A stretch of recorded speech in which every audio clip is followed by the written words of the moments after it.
மத்தேயு எழுதின சுவிசேஷம் 2ஆம் அதிகாரம். ஏரோது ராஜாவின் நாட்களில் யூதேயாவில் உள்ள பெத்லகேமிலே இயேசு பிறந்த பொழுது கிழக்கிலிருந்து சாஸ்திரிகள் எருசலேமுக்கு வந்து, யூதருக்கு ராஜாவாக பிறந்திருக்கிறவர் எங்கே? கிழக்கிலே அவருடைய நட்சத்திரத்தை கண்டு அவரை பணிந்து கொள்ள வந்தோம் என்றார்கள். ஏரோது ராஜா அதை கேட்டபொழுது அவனும் அவனோடும் கூட எருசலேம் நகரத்தார் அனைவரும் கலங்கினார்கள். அவன் பிரதான ஆசாரியர், ஜனத்தின் வேதபாரகர் எல்லாரையும் கூடி வர செய்து, கிறிஸ்துவானவர் எங்கே பிறப்பார் என்று அவர்களிடத்தில் விசாரித்தான். அதற்கு அவர்கள், யூதேயாவிலுள்ள பெத்லகேமிலே பிறப்பார். அது ஏனென்றால், யூதேயா தேசத்திலுள்ள பெத்லகேமே, யூதாவின் பிரபுக்களில் நீ சிறியதல்ல, என் ஜனமாகிய இஸ்ரவேலை ஆளும் பிரபு உன்னிடத்திலிருந்து புறப்படுவார் என்று தீர்க்கதரிசியினால் எழுதப்பட்டிருக்கிறது என்றார்கள். அப்பொழுது ஏரோது சாஸ்திரிகளை இரகசியமாய் அழைத்து நட்சத்திரம் காணப்பட்ட காலத்தை குறித்து அவர்களிடத்தில் திட்டமாய் விசாரித்து, நீங்கள் போய் பிள்ளையை குறித்து திட்டமாய் விசாரியுங்கள். நீங்கள் அதை கண்ட பின்பு நானும் வந்து அதை பணிந்து கொள்ளும்படி எனக்கு அறிவியுங்கள் என்று சொல்லி அவர்களை பெத்லகேமுக்கு அனுப்பினான்.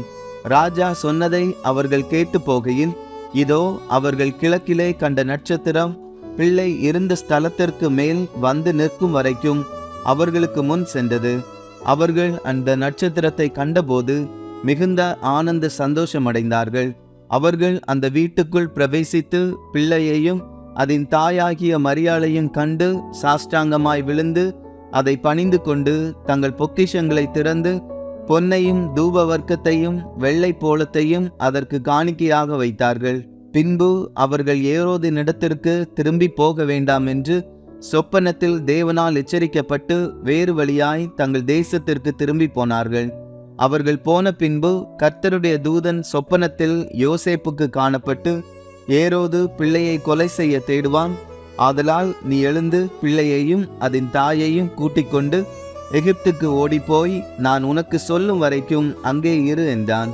அவன் எழுந்து இரவிலே பிள்ளையையும் அதன் தாயையும் கூட்டிக் கொண்டு எகிப்துக்கு புறப்பட்டு போய் ஏரோதின் மரண பரியந்தம் அங்கே இருந்தான். எகிப்திலிருந்து என்னுடைய குமாரனை வரவழைத்தேன் என்று தீர்க்கதரிசியின் மூலமாய் கர்த்தரால் உரைக்கப்பட்டது நிறைவேறும்படி இப்படி நடந்தது. அப்பொழுது ஏரோது தான் சாஸ்திரிகளால் வஞ்சிக்கப்பட்டதை கண்டு மிகுந்த கோபமடைந்து ஆட்களை அனுப்பி தான் சாஸ்திரிகளிடத்தில் திட்டமாய் விசாரித்த காலத்தின்படியே பெத்லகேமிலும் அதன் சகல எல்லைகளிலும் இருந்த 2 வயதுக்குட்பட்ட எல்லா ஆண் பிள்ளைகளையும் கொலை செய்தான். புலம்பலும் அழுகையும் மிகுந்த துக்கம் கொண்டாடலுமாகிய கூக்குரல் ராமாவிலே கேட்கப்பட்டது.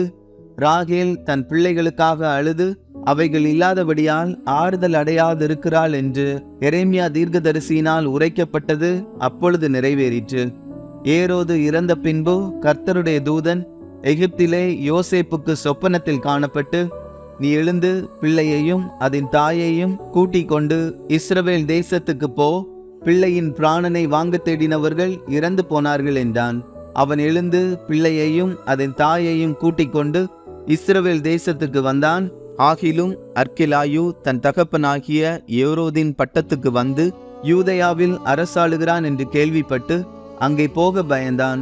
அப்பொழுது அவன் சொப்பனத்தில் தேவனால் எச்சரிக்கப்பட்டு கலிலேயா நாட்டின் புறங்களிலே விலகி போய் நாசரேத்து என்னும் ஊரிலே வந்து வாசம் பண்ணினான். நசரேயன் என்னப்படுவார் என்று தீர்க்கதரிசிகளால் உரைக்கப்பட்டது நிறைவேறும்படி இப்படி நடந்தது.